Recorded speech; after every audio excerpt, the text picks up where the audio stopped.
Amis du jour, chalutations. Pour les petits nouveaux, moi c'est Sekhmet et je vous souhaite la bienvenue dans mon podcast littéraire. Dans mon émission, je vais tenter 3 fois par semaine de vous donner envie de découvrir des livres de tout poil, récents et moins récents. Alors, si ça vous tente, c'est par ici la suite. Aujourd'hui, je vais vous présenter The Half King de Melissa Lenders, publié aux éditions Calix.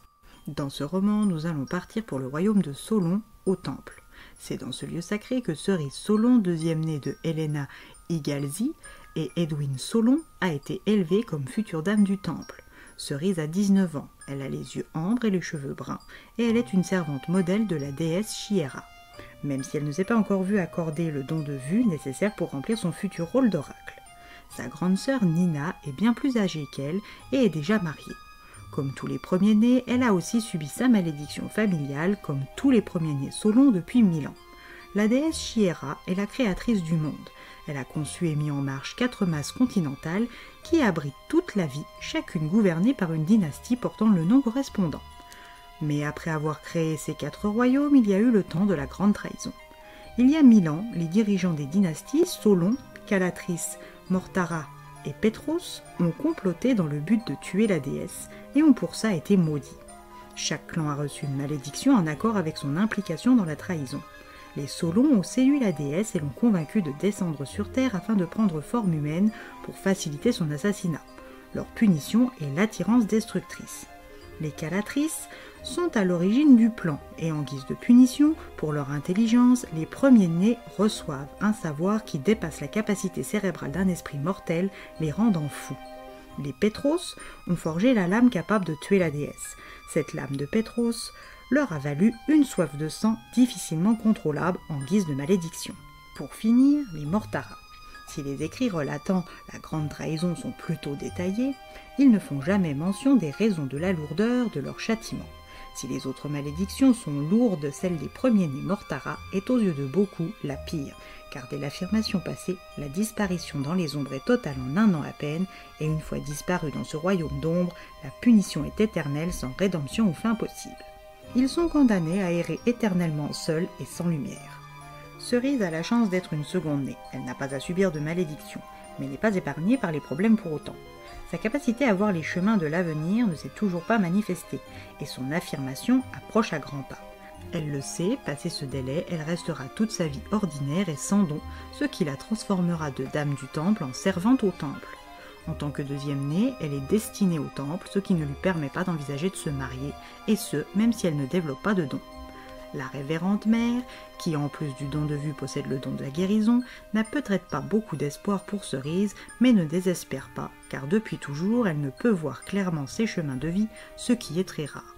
Cerise reste illisible pour tous les oracles du temple, laissant une immensité de possibilités, y compris celle d'un don tardif. Cerise redoute ses entraînements, surtout ceux impliquant de petits êtres à fourrure sans défense, et celui du matin n'a pas échappé à la règle. Elle n'a pas su deviner les intentions de la grande voyante et s'est faite mordre pour sauver son lapro. C'est sur cet énième échec que ses parents et sa sœur se font annoncer pour une visite. Cerise est ravie de retrouver ses proches, même si elle doit encore les décevoir par son absence de don. Quand la grande voyante arrive dans le salon, elle est prise d'une vision. À son retour parmi eux, elle emmène avec elle Cerise, à qui elle doit parler. Sa plus fidèle et ancienne servante vient de mourir. Elle était l'émissaire du temple du royaume de Mortara. Elle lui a transmis cette phrase énigmatique qu'elle a prononcée durant sa transe. « En haut comme en bas, la flamme que tu cherches à éteindre te consumera. » Maintenant, la révérende mère lui propose un choix.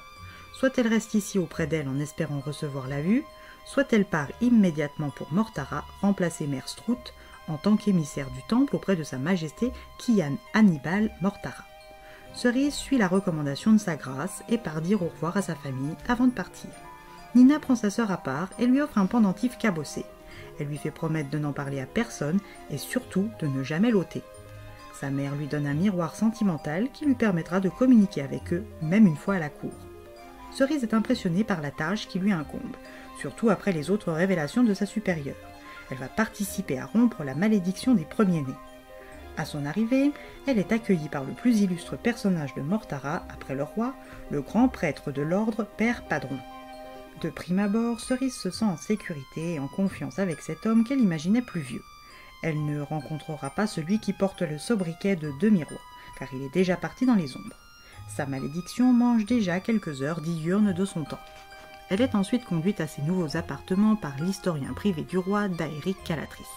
Cet expert en parchemin sacré va être son mentor dans l'apprentissage de son nouveau rôle d'émissaire du temple. Avec Daeric, le courant passe immédiatement bien, et elle espère qu'il en sera de même avec Kian, même si elle en doute fortement, au vu des fausses rumeurs qui circulent déjà sur son dos. Elle n'est pas une oracle et elle n'est pas vraiment là pour mettre fin à la malédiction, même si elle y mettra tout son cœur pour aider celui ou celle destiné à cette tâche. Cerise arrivera-t-elle à s'habituer à la vie à la cour, elle qui a été élevée au temple? Son cœur plein d'amour trouvera-t-il, comme au temple, des animaux à cajoler, et des amis à aimer et à aider? Sera-t-elle plus qu'une simple dame de temple sans don? Ou bien son rôle se rapprochera-t-il plus de la rumeur et des espoirs des nobles premiers-nés? À vous de suivre le parcours de cette jeune femme de 19 ans dans son aventure pour le découvrir.